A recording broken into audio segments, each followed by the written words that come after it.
Saya percaya itu. Kalau orang Islam Indonesia bisa menjaga Indonesia dengan baik. Saya juga ada juga yang mengkritik bahwa ibadah saya itu terlalu biasa-biasa gitu ya.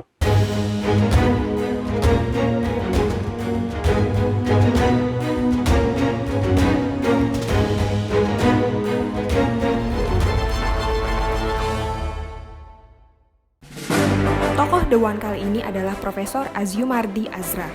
Dia dikenal sebagai cendekiawan muslim terkemuka yang terus mengkampanyekan peradaban Islam yang terbuka, inklusif, demokratis, dan berkemajuan. Mantan Rektor Universitas Islam Negeri Syarif Hidayatullah ini adalah satu-satunya orang Indonesia yang memperoleh penghargaan tertinggi dari Kerajaan Inggris, yaitu Commander of the Most Excellent Order of the British Empire. Dia juga memperoleh gelar kehormatan di Order of the Rising Sun dari pemerintah Jepang. Prof. Azu, saya mau sedikit menyinggung satu hal terkait sama Prof. Azu ini kan dari Sumatera Barat, ya. Nah, salah satu daerah yang dianggap mengalami perubahan ke arah menjadi lebih konservatif, itu banyak sekali orang menyebut tentang Sumatera Barat yang kembali menguat nih. Misalnya ada pelarangan Injil berbahasa Minang, ada kewajiban syariah, kewajiban jilbab ya. Dan ada ide tentang daerah istimewa Minangkabau yang kayaknya sih ada kaitannya dengan keharapan untuk menegakkan syariah di sana. Sementara Sumatera Barat itu kan dulu kita kenal sebagai daerah yang harusnya tuh lahir orang-orang seperti Prof. Azu kan. Tapi kok sekarang jadi begini nih gitu ya. Ini kalau dalam pandangan Anda apa ya? Apa penjelasan Anda? Saya kira yang pertama karena kalau secara sosiologis ya kita lihat, pertama-tama karena perubahan sosial yang begitu cepat, yang menimbulkan disrupsi di dalam berbagai kehidupan. Jadi dan kemudian mengalami kegagalan dalam menghadapi disrupsi itu ya. Jadi misalnya perubahan sosial, urbanisasi misalnya. Urbanisasi mengakibatkan pola hidup orang Minang itu mengalami perubahan.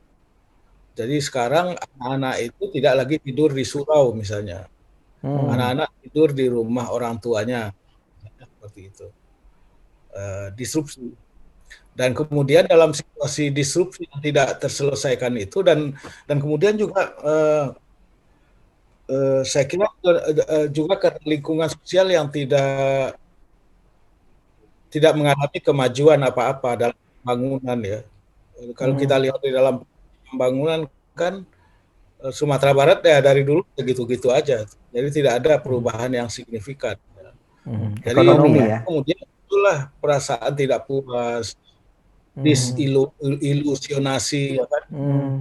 Jadi dalam keadaan itu maka muncul dua kecenderungan psikologi yang muncul ya. Yang pertama munculnya psikologi of the users yang saya sebut lagi itu, psikologi pecundang. Jadi belum apa sudah kalah duluan, kan?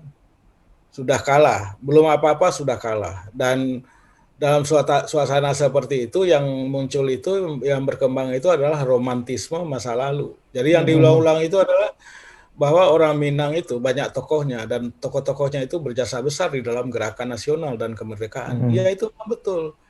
Ya, tapi nggak perlu diulang-ulang, misalnya menciptakan psikologi yang tidak sehat. Misalnya apa yang sekarang adalah membangkit batang terendam. Jadi kita ini sudah berada sudah terendam lah, sudah berada di dasar. Jadi harus diangkat kembali gitu. Saya kira cara berpikir seperti itu keliru ya. Itu membuat psikologinya menjadi psikologi orang kalah karena merasa terbenam. Padahal enggak juga kan. Ya memang situasinya sudah berubah. Zaman pergerakan dulu memang orang Minang, kalau kita lihat dari studi misalnya Elizabeth Graves misalnya, orang Minang itu mengalami start yang lebih awal ya. Mengalami head start ya. Jadi ketika suku-suku yang lain menolak pendidikan Belanda, maka kemudian yang menerima pendidikan Belanda itu adalah orang Minang, ya kan. Di Semarang ditolak, di Betawi ditolak.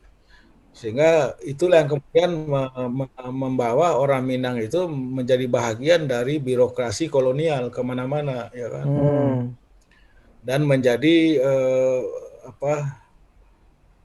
katakanlah intelijensia gitu ya, pujangga baru dan sebagainya itu banyak karena kemampuan bahasanya, karena bahasa Belanda.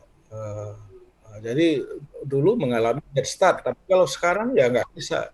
Semua suku-suku itu udah maju, ya kan. Jadi kita nggak usah sebetulnya nggak usah meratapi itu dan kemudian menganggap kita sudah berada dalam kondisi terbenam, gitu kan begitu.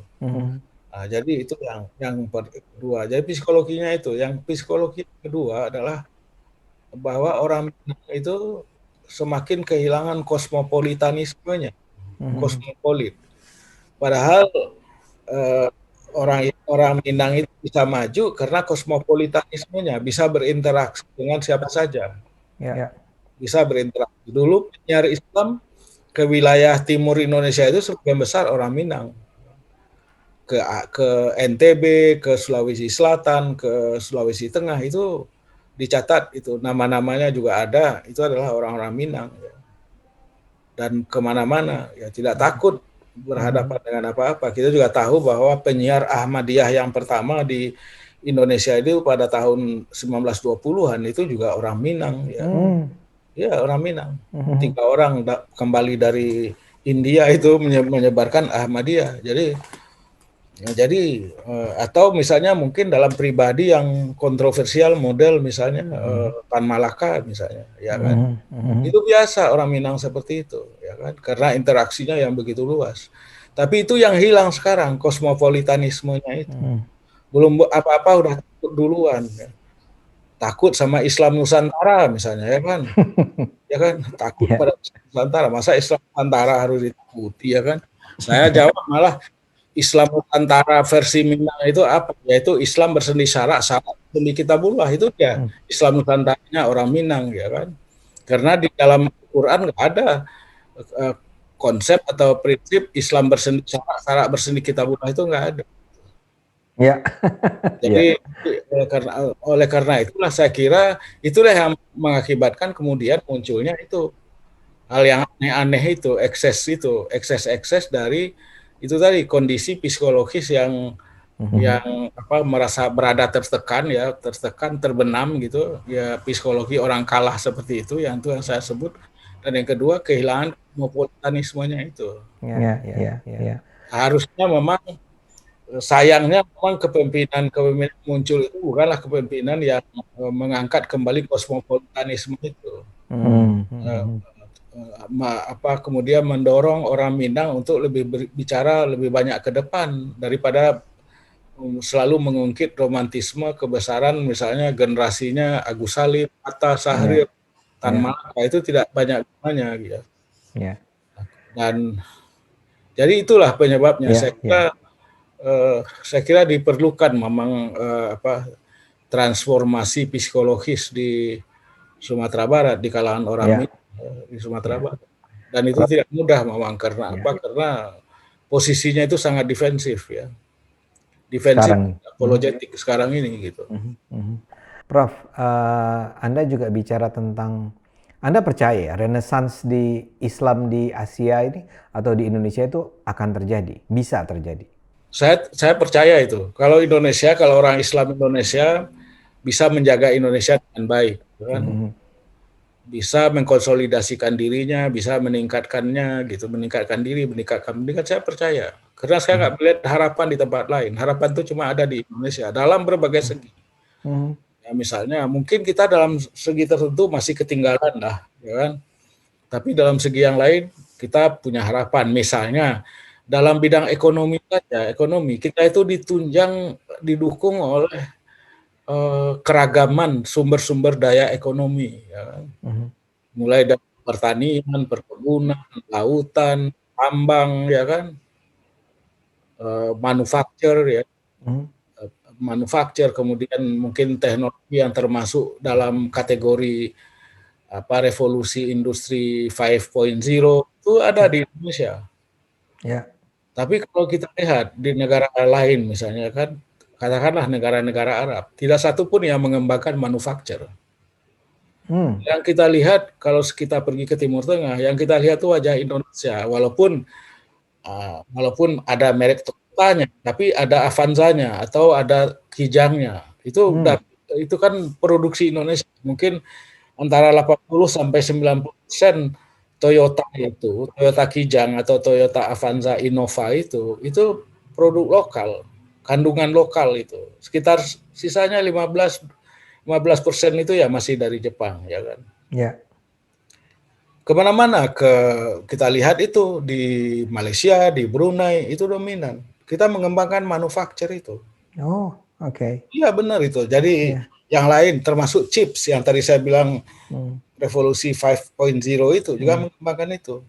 Pertanian, perkebunan. Tidak ada negara-negara Timur Tengah yang mengembangkan, nggak punya alamnya, nggak memungkinkan untuk memiliki perkebunan. Jadi kita lebih mengalami diversifikasi. Jadi kalau negara-negara Arab, model Saudi atau negara-negara Teluk, ya, kalau misalnya revolusi listrik, ya, energi listrik ini berhasil, maka nggak bisa itu menunjang ini fosil, energi fosilnya nggak bisa. Saya kira nggak. Jadi dalam hal itu kita sangat beruntung sebetulnya ketika Pak Harto memaklumkan kita harus memperkuat ekspor non-migas. Non-migas itu ya perkebunan, pertanian, ya walaupun kita harus memperbaiki kebijakan-kebijakan kita karena masih banyak kebijakan yang keliru dalam perkebunan dan pertanian. Termasuk misalnya yang saya kira keliru itu adalah mau mengimpor beras 1 juta ton, itu menurut saya kebijakan yang keliru dan sesat, ya kan. Yang begitu itu harus diperbaiki. Tapi saya optimis lah itu. Jadi oleh karena itu saya juga merasa sekarang aja Indonesia itu dari negara-negara timur, negara-negara Islam itu paling besar ekonominya. Kan bisa dicek itu. Nomor 10 ya, dari 20 G20 ya, dari G20 Indonesia nomor 10. Jadi ekonomi negara-negara berpenduduk mayoritas Muslim itu yang ada di OKI, yang paling besar itu Indonesia. Lebih dari 2.000 triliun dolar. Kemudian di bawah itu adalah Saudi. Dan kemudian baru yang ketiga Turki. Ya. Nah, jadi kuncinya apa? Menurut saya kuncinya itu pertama ya menjaga Indonesia ini aman. Kita boleh aja nggak setuju dengan pemerintah. Berbeda, saya juga sering mengkritik pemerintah. Tapi ya kita harus menjaga Indonesia ini tetap aman. Jadi tetap aman. Jadi oleh karena itu kalau pendidikan bisa kita tingkatkan, ya kan? Pemerataan pembangunan bisa kita wujudkan, kesenjangan ekonomi bisa kita atasi, maka itu bukan impian, bukan omong kosong. Kalau Indonesia pada tahun 2045 itu menjadi negara ekonomi terbesar keempat atau kelima di dunia. Seperti disebut oleh World Economic Forum atau Price Waterhouse House. Itu bukan bualan ya, bukan omong kosong. Nah, jadi syaratnya itu kita harus Indonesia aman. Prof, ini sebagai pertanyaan terakhir, pertanyaan terakhir yang terkait dengan Prof Azumardi sendiri. Anda ini sekolah ke Amerika, ya, jadi orang kosmopolit dan seterusnya. Itu semua berpengaruh nggak sih terhadap kereligiusan Anda? Karena kan orang seringkali mengatakan bahwa sekolah ke sana, ke barat, bertemu dengan masyarakat di sana, itu akan mengikis ya landasan keimanan kita, kepercayaan kita terhadap agama dan seterusnya. Menurut Prof Azu gimana? Saya kira itu salah itu ya. Itu orang bisa jadi taat atau tidak taat bukan tergantung apakah dia di Amerika atau di Timur Tengah. Di Timur Tengah seperti yang tadi saya katakan, yang saya lakukan penelitian kecil-kecilan, banyak orang menjadi irreligious, Ya. ya. Dan juga kita tahulah di Indonesia ini banyak sekali kawan yang tamatan Timur Tengah berpikirannya itu yang eh, mungkin bagi sebagian orang Islam, banyak orang Islam itu aneh gitu kan, dianggap liberal dan lain sebagainya. Mereka bukan tamatan Amerika. Kalau kalau dilihat seperti itu terjadi. Jadi itu lebih tergantung pada pribadi-pribadinya ya, orang masing-masing ya. Orang menjadi liberal atau tidak liberal, religius atau tidak religius, irreligious, ya itu tergantung dari lingkungannya, tergantung dari suasana sosial yang dihadapi atau lingkungan psikologis yang dihadapi. Yang terjadi. Kalau saya sih tidak melihat itu ada pengaruhnya apa-apa ya. Saya 7 tahun di Amerika ya biasa saja 7 tahun ya tetap ya menjalankan ibadah ya walaupun di Amerika ada orang atau tidak ada orang ya tetap aja begitu nggak ada ya. Walaupun saya juga ada juga yang mengkritik bahwa ibadah saya itu terlalu biasa-biasa gitu ya. Terlalu biasa-biasa. Tidak Apa maksudnya? terus maksudnya itu saya tidak zikir sama begadang-begadang tengah malam ya Oke. kan. Itu maksudnya misalnya itu nggak zikir sepanjang malam. Ya memang saya nggak zikir sepanjang malam. Ya.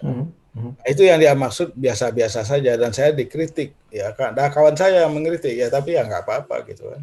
Karena memang dia suka itu dia selalu pakai baju putih ya kan, celana Ya. putih seperti sufi lah. Saya nggak punya baju putih karena pertimbangan praktis saja putih itu kan lebih susah merawatnya gitu kan. Tapi dia dianggap sebagai kurang taat lah gitu, Ya, ya. kurang taat karena tidak suka pakai baju putih. Atau tadi Profesor Azumari terlalu berani sholat jamak kok 4 sholat. Kan harusnya cuma 2. Itu belakangan itu bukan waktu saya kuliah di Amerika, itu setelah saya Oh, diundang justru. kemana-mana, diundang ke mana aja di Timur Tengah. Ya seperti itulah, sejak dari Qatar, Riyadh, Kairo, apalagi Tripoli, Fez, Istanbul, ya seperti itu praktiknya meluasnya. Jadi Ya, formalisme agama itu tidak terlalu penting bagi ya. kawan-kawan di sana itu, dan oleh karena itu studi-studi mengenai tingkat kepatuhan kesetiaan Muslim di dalam menjalankan ibadah itu, perbandingan misalnya antara Jakarta, Kairo, Teheran itu selalu yang menang itu orang Indonesia. Oh gitu ya? Bukan iya. Dilakukan sejak tahun 86 oleh seorang profesor di UCLA, Ya. University of Los Angeles, of Amerika ya. Profesor Nikki Keddie itu membandingkan Jumatan, kesetiaan Jumatan di Jakarta, Kairo, dan Teheran. Teheran. Yang paling tinggi itu di Indonesia. Lebih dari 90% laki-laki Indonesia itu pergi Jumatan. sholat Jumat ya, pergi sholat Jumat. Kalau di Dan Kairo enggak? kalau Kairo itu 60%, sekitar 60. Kalau di Teheran lebih rendah lagi, sekitar Oke. 30%. Mhm. Begitu juga yang lain-lain. Ada juga Profesor Riyas Hasan misalnya dari Adelaide melakukan survei mengenai perilaku Muslim dalam berpuasa, ya kan? Dalam berpuasa memberikan zakat mana yang lebih tinggi? Ternyata lebih tinggi skornya orang Indonesia. Makanya nggak aneh kalau World Charity Index Indonesia itu paling tinggi Indonesia dalam 2 tahun terakhir. 2018, 2019, 2020 belum keluar. Jadi paling tinggi itu, paling dermawan orang Indonesia itu. Alhamdulillah. Nah, Oke. cuma ya itu tadi karena kita nggak melihatnya dalam skala perbandingan, ya kita ya merasa rendah-rendah aja gitu. Ya, ya, ya. Oke, Profesor Azumardi Azra, ini terima kasih atas kesempatan untuk ketemu ya. Kita semua doakan agar proyek-proyek perjuangannya Prof. Azumardi, reformasi, renaissance itu selalu dibukakan jalannya. Kita terima kasih untuk bisa ketemu hari ini. Iya, makasih sama. Assalamualaikum warahmatullahi wabarakatuh. Waalaikumsalam warahmatullahi Jadi wabarakatuh. penonton Cokro TV, demikianlah percakapan kami dengan Profesor Azumardi Azra. yang mudah-mudahan memberi inspirasi buat kita semua, membuka mata kita tentang masa depan Indonesia yang bisa lebih baik dan bagaimana Islam di Indonesia bisa berkembang menjadi salah satu pemimpin dunia Islam yang membawa semangat Islam Nusantara, pluralisme, toleransi, kemajuan. Terima kasih penonton Cokro TV, sampai bertemu lagi di pertemuan berikutnya.